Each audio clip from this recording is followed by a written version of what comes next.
Hello, my name is Major Russ Guilfoyle. Today, we are going to cover the Code of Conduct. The Code of Conduct serves as a tool for surviving captivity with honor. All members of the armed forces are expected to meet the standards the Code of Conduct embodies. Although designed for evasion and prisoner of war situations, the spirit and intent of the Code of Conduct are applicable to service members subjected to other hostile detention, and such service members should conduct themselves consistently in a manner that avoids discrediting themselves and their country. First, we will cover the history of the Code of Conduct, then a few broad points, then we'll get into the 6 articles that make up the Code of Conduct. Finally, we'll cover some situational guidance for peacetime captivity, government detention, and terrorist captivity. During the Korean War in the early 1950s, Chinese and North Korean forces captured American military personnel as prisoners of war. Unlike America's previous wars against mostly Western Hemisphere adversaries in Europe and the Americas, these American prisoners faced a harsher POW environment. It was the first American war that U.S. prisoners of war were viewed by an enemy as more than soldiers from the other side, just temporarily restrained from conducting war. The POW camps sought to control the minds of the U.S. prisoners.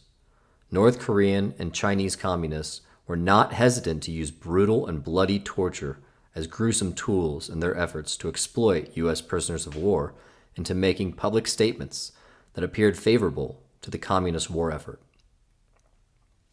For the American prisoners, brutal torture, lack of food, absence of medical aid, and subhuman treatment became a daily way of life, and many of them found that their training had not prepared them for this new battlefield. One of the most elaborate propaganda efforts was the 1952 POW Olympics, held in Pyeongtaek, North Korea. For 12 days in November, approximately 500 prisoner athletes from Britain, South Korea, Australia, Turkey, and the U.S. competed against other camps in events mirroring the World Olympics, such as baseball, boxing, and track and field. This effort was publicized to show the world just how well the UN prisoners were treated. Of course, this was not the reality. Very few American servicemen were mentally prepared to protect themselves from such barbaric treatment and intense indoctrination attempts. Through inhumane treatment and manipulation, many prisoners were forced to collaborate with the communists. After the termination of the hostilities in Korea and the subsequent release of American prisoners of war, 21 Americans chose to remain in China, refusing repatriation. Many former U.S. prisoners coming back to their homeland were criminally charged and tried for offenses that amounted to treason, desertion to the enemy, mistreatment of fellow prisoners of war, and similar crimes. The emotions and compassion of the public were aroused as graphic details of the inhumane treatment of U.S. POWs in communist prison camps surfaced during the trials. Public discussion caused intense arguments over what should have been done about Americans who were brainwashed in Korea, and what to do about those in future wars who may be the recipients of similar bloody treatment. So on August 7, 1954, Charles Irwin Wilson, the United States Secretary of Defense, directed that a committee be formed to recommend a suitable approach for conducting a comprehensive study of the problems related to the entire Korean War POW experience. While all services at the time had regulations governing the conduct of prisoners of war, the United States Armed Forces had never had a clearly defined code of conduct applicable to American prisoners after capture. Colonel Franklin Brooke Nehart, USMC, worked at Marine Corps headquarters throughout the summer of 1955, where he outlined his ideas in longhand, which was then adopted as a code of conduct with the issuance of Executive Order 10631 by President Dwight D. Eisenhower on 17 August 1955, which stated, in quote, "Every member of the armed forces of the United States are expected to measure up to the standards embodied in the Code of Conduct while in combat or in captivity." End quote. It has been modified twice, once in 1977 by President Jimmy Carter in Executive Order 12017 adding the bounce back policy, which we will cover, and most recently, President Ronald Reagan's Executive Order 12633 of March 1988, which changed the language from serviceman to American servant in the armed forces. A timely change as women became captives in Operation Desert Shield, Desert Storm only 2 years later. The Code of Conduct is not a punitive order. A soldier cannot be charged for violating the Code of Conduct. However, conduct that does not meet the spirit of the Code of Conduct could possibly be a violation of the UCMJ and thus be criminally charged. Examples would be Article 104, aiding the enemy, or Article 105, misconduct as a prisoner. Next, the Code of Conduct does not apply to civilians. However, they should be encouraged to attend training as the concepts are useful to anyone held in captivity. There are many historical examples of civilians captured in Vietnam who, along with their military peers, complied honorably with the Code of Conduct. And lastly, it is important to know that any time American service members are taken into captivity, the media labels them POWs. But this is not always an accurate label. To be a POW with all the protections of the Geneva Conventions, that military personnel must be engaged in an international armed conflict against another signatory nation to the conventions. Here are the primary references for the training today. Now let's begin learning the 6 articles that make up the Code of Conduct. Article 1. I am an American, fighting in the forces which guard my country and our way of life. I am prepared to give my life in their defense. Article 1 of the Code of Conduct applies to all service members at all times. A member of the armed forces has a duty to support U.S. interests and oppose enemies, regardless of the circumstances, whether located in a combat environment or in captivity. Medical personnel and chaplains are obligated to abide by most provisions of the Code of Conduct. However, their special retained status under the Geneva Conventions grants them some flexibility. Past experience of captured Americans reveals that honorable survival in captivity requires that a service member possess a high degree of dedication and motivation. Maintaining these qualities requires knowledge of and a strong belief in the advantages of American democratic institutions and concepts, love of and faith in the United States, a conviction that the U.S. cause is just, and faith in and loyalty to fellow POWs. Possessing the dedication and motivation of these beliefs and trust enables POWs to survive long and stressful periods of captivity and return to their country and families honorably. Article 2. I will never surrender of my own free will. If in command, I will never surrender the members of my command while they still have the means to resist. What does it mean to surrender?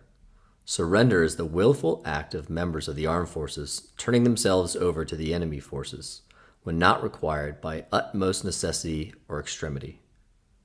Surrender is always dishonorable and never allowed. When there is no chance for meaningful resistance, evasion is impossible, and further fighting would lead to their death with no significant loss to the enemy. Members of the armed forces should view themselves as captured against their will versus a circumstance that is seen as voluntary surrendering. They must remember that the capture was dictated by the futility of the situation and overwhelming enemy strengths. In this case, capture is not dishonorable. Capture does not constitute a dishonorable act if the service member has exhausted all reasonable means of avoiding it, and the only alternative is death or serious bodily injury. A note on medical and religious personnel, like doctors, nurses, and chaplains. They may only resort to arms in self-defense or in defense of the wounded and sick in their charge when attacked in violation of the Geneva Convention. They must refrain from all aggressive action and may not use force to prevent their capture or that of their unit by the enemy. It is, on the other hand, perfectly legitimate for a medical unit to withdraw in the face of the enemy. Members of the armed forces may never surrender voluntarily. Even when isolated and no longer able to inflict casualties on the enemy or otherwise defend themselves, it is their duty to evade capture and rejoin the nearest friendly force. So if you are cut off, shot down, or otherwise isolated in enemy-controlled territory, you must make every effort to avoid capture. The courses of action available include concealment until recovered by friendly rescue forces, evasive travel to a friendly or neutral territory, and evasive travel to other pre-briefed areas. If the command is still functional, it is the commander's determination as to the point at which the unit is captured. Commanders, you are not captured while there is a reasonable power to resist, break out, or evade to rejoin friendly forces. Article 3. If I am captured, I will continue to resist by all means available. I will make every effort to escape and aid others to escape. I will accept neither parole nor special favors from the enemy. The misfortune of capture does not lessen the duty of a member of the armed forces to continue resisting enemy exploitation by all means necessary. Contrary to the Geneva Conventions, enemies whom U.S. forces have engaged since 1949 have regarded the POW compound as an extension of the battlefield and used a variety of tactics to exploit POWs for propaganda purposes or to obtain military information.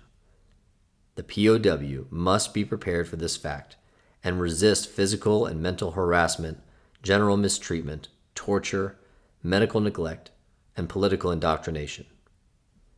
The resistance the Code of Conduct requires is in accordance with the protections of the Geneva Conventions. Understand that resistance beyond that identified in the Code of Conduct subjects a POW to possible punishment by the captor for order and discipline violations, which may also be criminally prosecuted by the detaining powers laws or under the Geneva Convention. Furthermore, POWs may find themselves accused of being war criminals simply because they waged war against these countries before capture. The U.S. government and most other countries do not recognize the validity of this argument. The Geneva Conventions recognize that the regulations of a POW's country may impose the duty to escape, and that POWs may attempt to escape.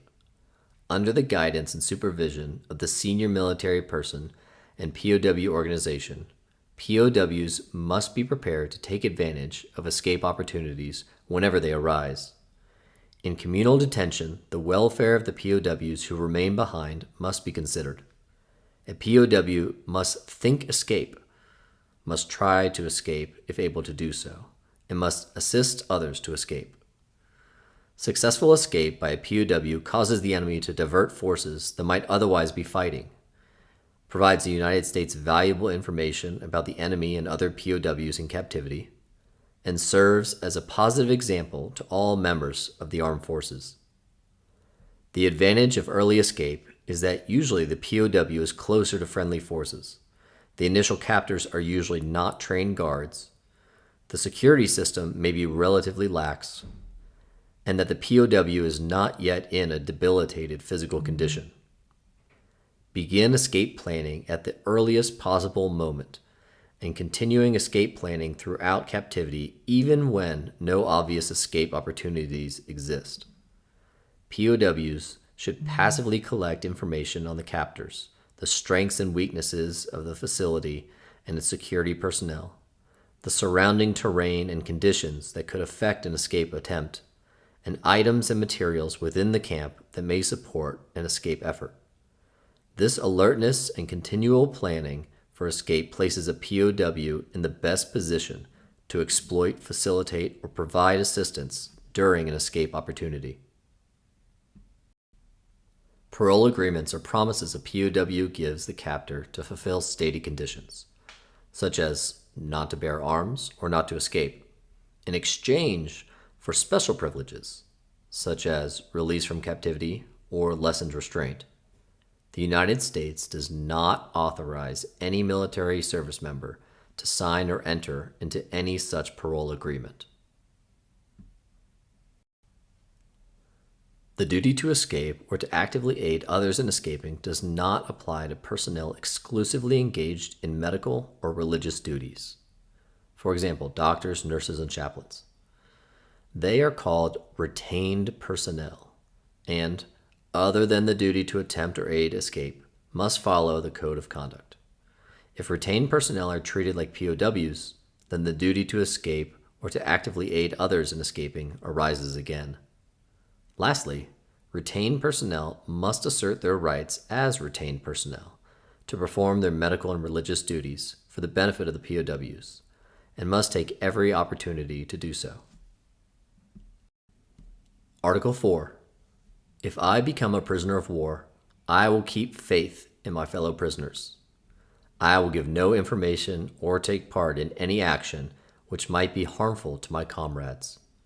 If I am senior, I will take command. I will obey the lawful orders of those appointed over me and will back them up in every way. A POW who voluntarily informs or collaborates with the captor is disloyal to the United States and fellow POWs, and after repatriation is subject to disciplinary action. The key word is voluntary. There is a significant difference between a collaborator who must be persuaded to return and a resistor who, only after having been physically or mentally tortured, complies with the captor's improper demands, such as to provide information or propaganda. The collaborator's conduct is reprehensible and cannot be sanctioned, whereas the resistor should be given help to gather strength and resume resistance. POWs especially must avoid helping the enemy to identify fellow POWs who may have knowledge of value to the enemy and who may be made to suffer coercive interrogation. An informer or collaborator should be insulated from sensitive information on POW organization, but members of the POW organization should continually encourage and try to persuade the collaborator to cease such activities. Know that welcoming a repentant collaborator back to the fold is generally a more effective POW organizational approach than continued isolation, which may encourage the collaborator to continue such disloyal conduct. Maintaining communications is one of the most important ways that POWs aid one another. Communication breaks down the barriers of isolation that an enemy may attempt to construct and helps strengthen a POW's will to resist. Each POW, immediately upon capture, shall try to make contact with fellow POWs by any means available, and thereafter shall continue to communicate and participate vigorously as part of the POW organization. Remember that faith, trust, and individual group loyalties have great value in strengthening fellow POWs. Lastly, be familiar with the major ethnic, to include racial demographics, cultural, and national characteristics of the enemy that may affect POW-captor relationships to the detriment of individual POWs and the POW organization. Wherever located, POWs should organize in a military manner under the senior military POW, officer, or enlisted, without regard to branch of service. That POW shall assume command and cannot evade that responsibility and accountability.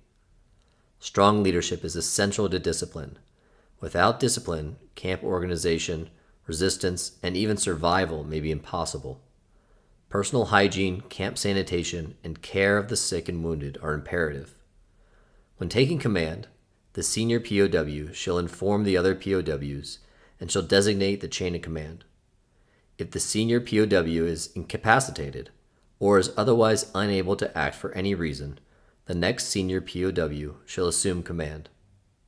Officers and non-commissioned officers shall continue to carry out their responsibilities and exercise their authority in captivity.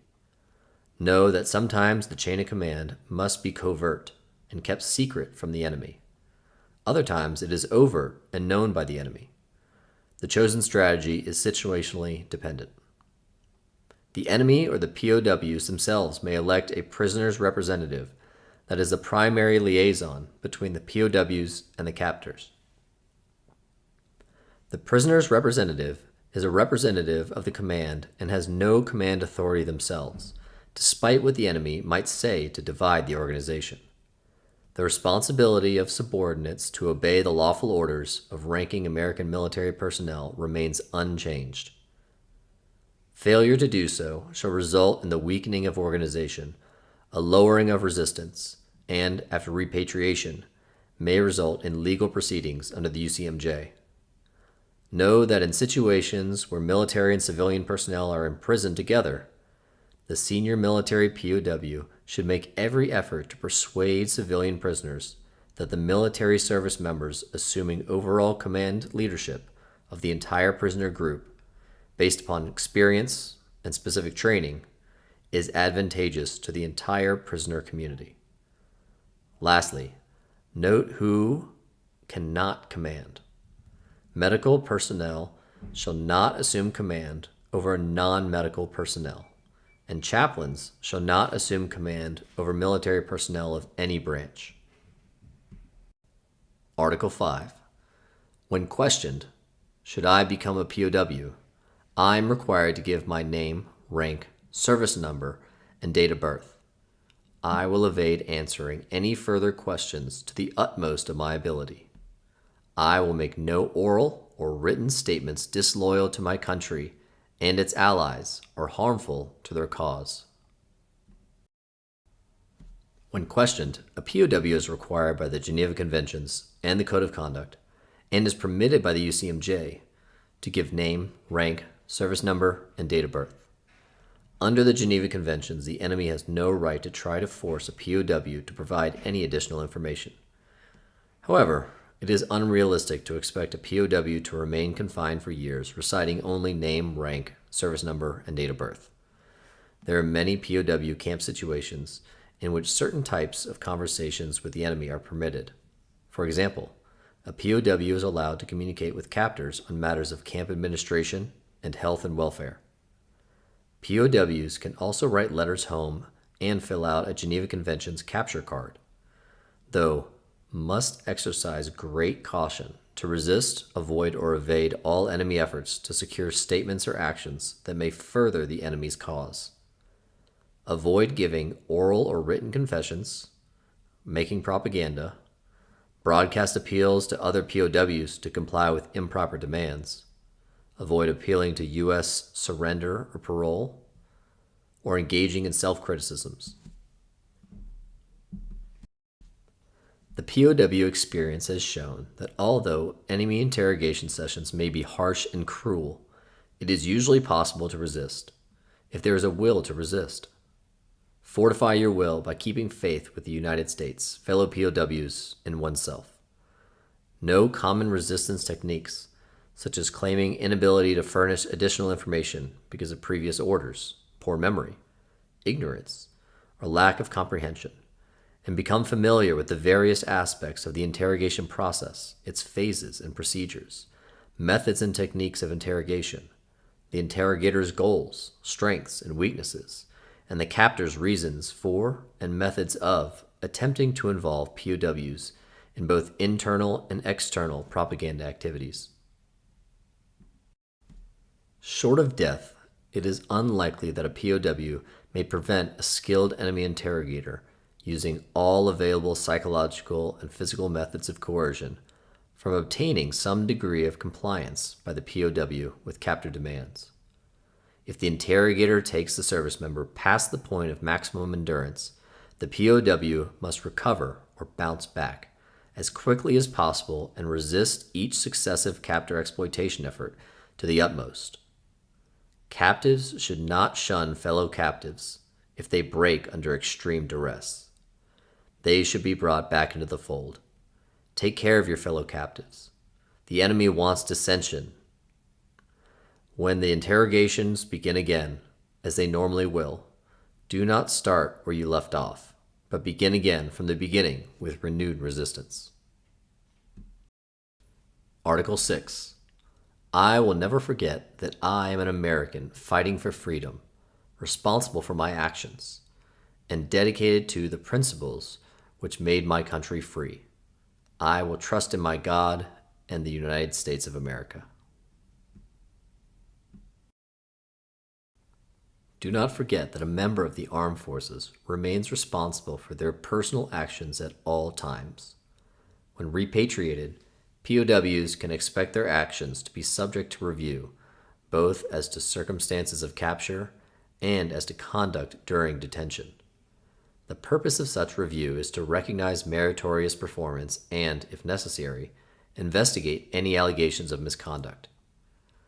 Also know that it is U.S. policy, as stated by President Eisenhower at the signing of the Code of Conduct, that, in quote, no American prisoner of war will be forgotten by the United States. Every available means will be employed by our government to establish contact with, to support, and to obtain the release of all prisoners of war. Furthermore, the laws of the United States provide for the support and care of dependents of the armed forces, including those who become prisoners of war.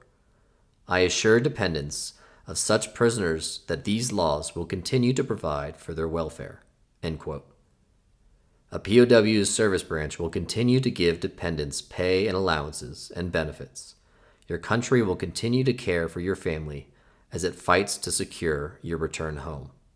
Lastly, before being exposed to risk of capture, i.e., deployment, it is important that service members' personal affairs and family matters are taken care of.